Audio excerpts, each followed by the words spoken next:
à tous, alors on se retrouve cette semaine pour une vidéo un petit peu spéciale. Comme vous le voyez, c'est pas le décor de d'habitude.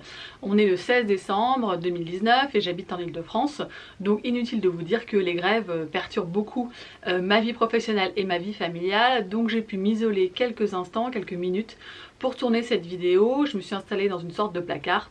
Au moins ici je sais que je serai tranquille. De toute façon c'est pas le sujet de la vidéo, on n'est pas sur une chaîne de décoration d'intérieur, donc le décor on s'en fiche. Ce qui compte c'est le sujet que vous avez vu en titre, c'est comment monter son entreprise quand on est mineur. Alors ce sujet m'a été suggéré par Carla sur Instagram. Elle m'a posé la question en message privé. Elle voulait savoir comment ça se passe pour monter son entreprise quand on est mineur. En tout cas Carla, je te remercie pour ta question. J'en profite pour vous dire que n'hésitez pas à me poser des questions soit dans les commentaires, soit sur mon profil Instagram. Ça me donnera des idées pour faire des vidéos et puis surtout le but c'est de répondre à vos interrogations concernant toutes les questions liées à l'entrepreneuriat. Alors au départ j'avais prévu de répondre à Carla via un question-réponse qui récapitulait toutes les questions que j'ai reçues ces derniers temps, mais en fait quand j'ai commencé à faire des recherches sur le fait de monter son entreprise quand on est mineur, eh bien je me suis aperçue que c'était beaucoup plus compliqué que ce que je le pensais, donc c'est pour ça que j'y consacre une vidéo entière. Alors la première précision que je voudrais apporter, c'est que cette vidéo ne concerne que les mineurs de plus de 16 ans. Si vous avez moins de 16 ans, vous ne pouvez rien faire, vous ne pouvez absolument pas monter votre entreprise. Donc si vous avez moins de 16 ans, vous attendez patiemment d'avoir 16 ans. La loi française considère que vous êtes trop jeune pour monter une entreprise. Si vous avez plus de 16 ans, enfin 16 ans révolus, à ce moment-là, il y a deux cas de figure.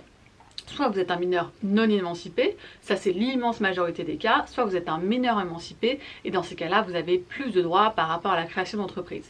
Donc je vais d'abord aborder la création d'entreprise pour les mineurs non émancipés et ensuite j'aborderai la question pour les mineurs émancipés. Que vous soyez émancipé ou non émancipé, il y a deux questions qui se posent. La première c'est celle de votre activité et la première c'est celle du choix du type d'entreprise que vous voulez. Est-ce que vous allez être profession libérale réglementée, profession libérale non réglementée, profession libérale non réglementée soumise à autorisation, commerçant, artisan, etc. La deuxième question qui se pose c'est quel est le type d'entreprise que vous allez choisir, que vous pouvez choisir. Le type d'entreprise c'est vraiment le véhicule qui va porter votre activité. Alors je sais que quand j'explique c'est pas très clair parce qu'il existe un très grand nombre de statuts en fonction de votre activité qui existent en droit français et c'est d'autant moins clair que parfois ce statut va dépendre du type d'entreprise que vous allez créer.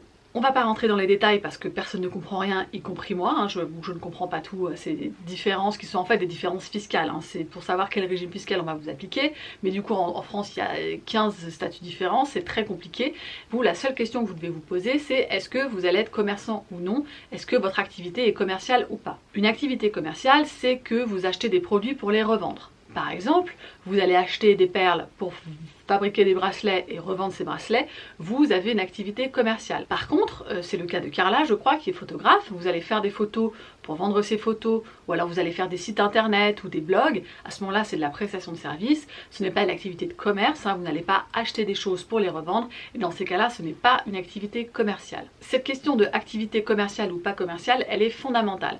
Donc si vous avez un doute sur la nature de votre activité, surtout il faut aller à la CCI, la Chambre de commerce et de l'industrie, d'où dépend de la localité où vous habitez, et vous leur posez la question. Vous leur dites voilà, moi je veux faire ça, est-ce que c'est une activité commerciale ou pas? Normalement, ils doivent pouvoir vous répondre. Et ça va vous permettre de déterminer quel type d'entreprise vous allez pouvoir créer. Alors, concernant les mineurs non émancipés, c'est-à-dire l'immense majorité des cas, la première chose qu'il faut savoir, c'est que vous ne pouvez rien faire sans l'autorisation écrite de vos parents ou de votre tuteur légal. Il faut impérativement que vos parents ou votre tuteur légal écrivent par écrit une autorisation qui va préciser les actes que vous pouvez faire seul. Cette autorisation, elle peut être faite comme on dit sous seing privé, c'est-à-dire qu'elle est simplement signée de la part de vos parents, et elle peut également être faite chez notaire. Selon moi, c'est pas nécessaire d'aller chez un notaire pour ça. Par rapport à le type d'entreprise que vous pouvez créer, si vous n'êtes pas commerçant. Alors, si votre activité n'est pas commerciale, vous pouvez créer soit une EIRL, soit une EURL, soit une SASU. J'ai fait plusieurs vidéos sur ces sujets, je vous les mets là-haut également en barre d'informations. C'est impératif que vous regardez ces vidéos, elles expliquent vraiment les différences entre ces différents statuts. En fait, ce sont des entreprises dans lesquelles on peut être seul, et ce sont ces entreprises-là qui sont ouvertes aux mineurs.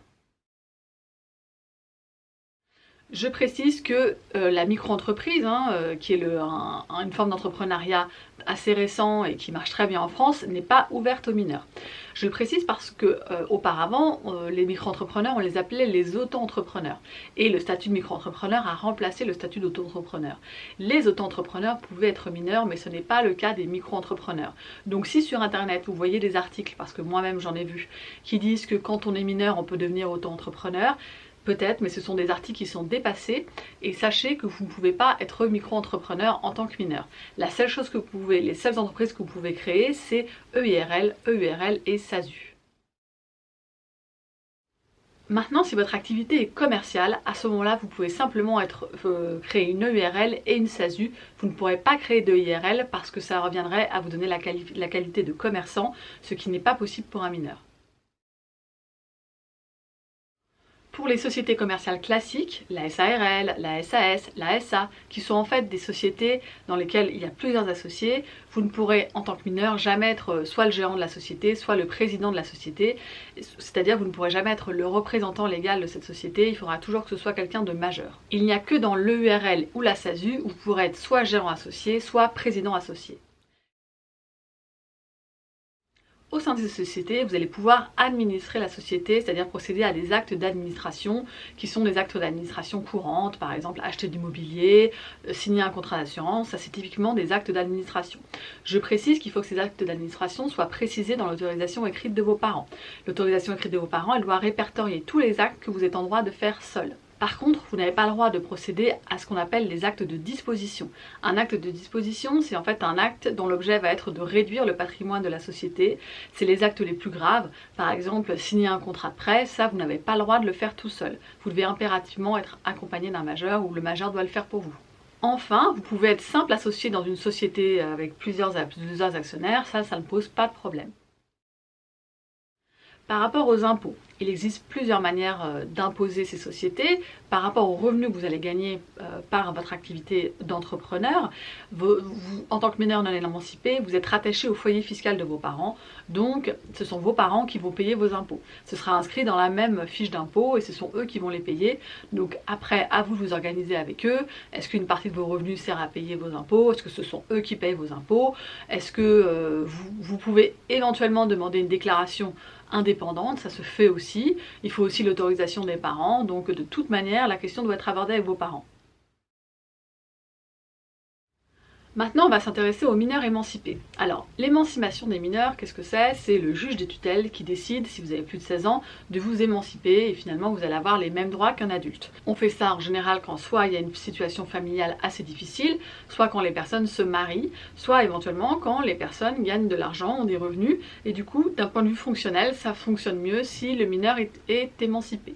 Vous, très honnêtement, si vous arrivez devant le juge des tutelles avec un projet d'entrepreneuriat mais que vous ne gagnez pas encore d'argent, le juge des tutelles, je pense qu'il va vous dire non, ça ne se justifie pas, faites une société en tant que mineur avec l'aide de vos parents, mais il n'y a pas de raison qu'on vous émancipe pour un éventuel projet d'entrepreneuriat.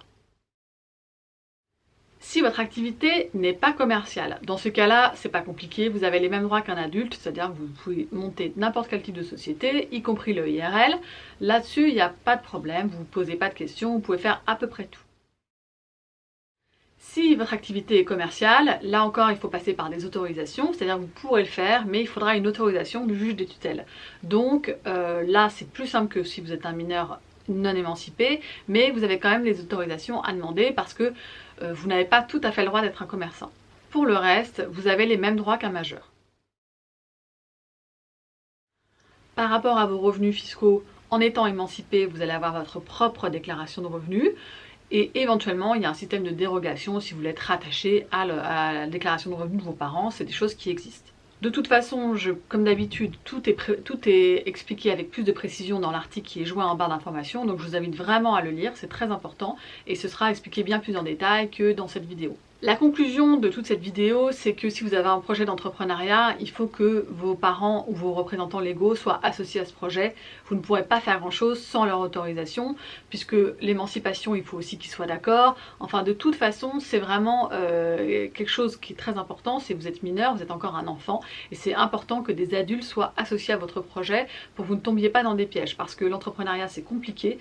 Même pour les adultes, c'est compliqué. Même pour les adultes qui ont fait 6-7 ans d'études, c'est compliqué.